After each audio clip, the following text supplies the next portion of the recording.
Gaur egun ez baduzu feminismo erradikala jarraitzen, emakumea izatea ia delitu bat da. Zapalduta gaudela eta biktima garela esaten digute. Gezurra! Gaur egun emakumeek bozkatu, lan egin eta gauzak aukeratu ahal dituzte. Zertaz ari dira kesatzen? Ni baten kesatu egin nintzen. Komisariara joan nintzen nire bikote salatzera, jo egiten zidan eta. Behin-behineko zerbait zela esan zidaten, etxera itzuli nintzen, gau hartan 2 zaietx apurtu dituen, semea ondoan nuen. Feminismoak nire errua ez zela erakutsi zidan, eskubidea neukela beldur barik bizitzeko, eta zuk biktima ditu zenidan irain bat izango balitz bezala. Ez dut ukatzen horrelako kasuak daudenik, baina gizon honak ere eta gezurra asko esaten dituzten emakumeak ere badaude. Feminismoa zatitzeko erabiltzen da. Nik ez dut zatitu nahi, askatasunez baino ez dut bizi nahi. Orain edo nor emakume sentitzen da eta listo. Gona jantzi eta ja ez da, horrek emakumeak bizi izan dugun guztia esabatzen du.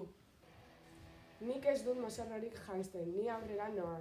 Txikitatik desberdin sentitu naiz, arrara ibiltzagatik eta hotzagatik. Gainera jo egin naute, 15 urterekin etxetik bota ninduten, monstro deitzen zidaten. Baina nik aurrerantz egin nuen, egunero onartua izateko borrokatzen nabien emakumea naizelako, ez hiltzeko ez da desagertzeko ere. Baina ezin duzu zure biologia aldatu, zarena zara. Eta zuk zer dakizu nitaz, biologiako liburu batek ez du esango nire generoa zein den, are gutxiago nola sentitzen naizen.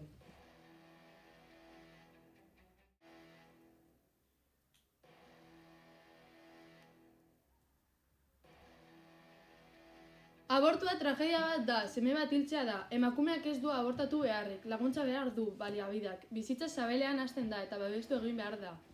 17 urte nituen, ikasten negoen, nire anaik zaintzen nituen ama lanean Sevillera. Boltsatu egin ninduten etxera itzultzerakoan. Ardun geratu nintzen, eta azetan entzun behar izan nuen, zure errua da, ez hil zure semea, badira beste aukera batzuk. Badakizu zer ez dudan entzun, ondo zaude, zer behar duzu, hitz egin nahi duzu, abortatzea izan zen egin nuen gauzarik gogorrena, eta beharrezkoena. Horrek ez du justifikatzen bizitza kentzea. Eta behartu egotea, horrek justifikatzen aldu? Ez gara ideologiak, pertsonak baizik. Ez gaude hemen zu sinestaratzeko, existitzeko bakarrik. Zuk balioi buruz hitz egiten duzu, guk errealitateari buruz hitz egiten dugu. Agian ez zen hain simplea.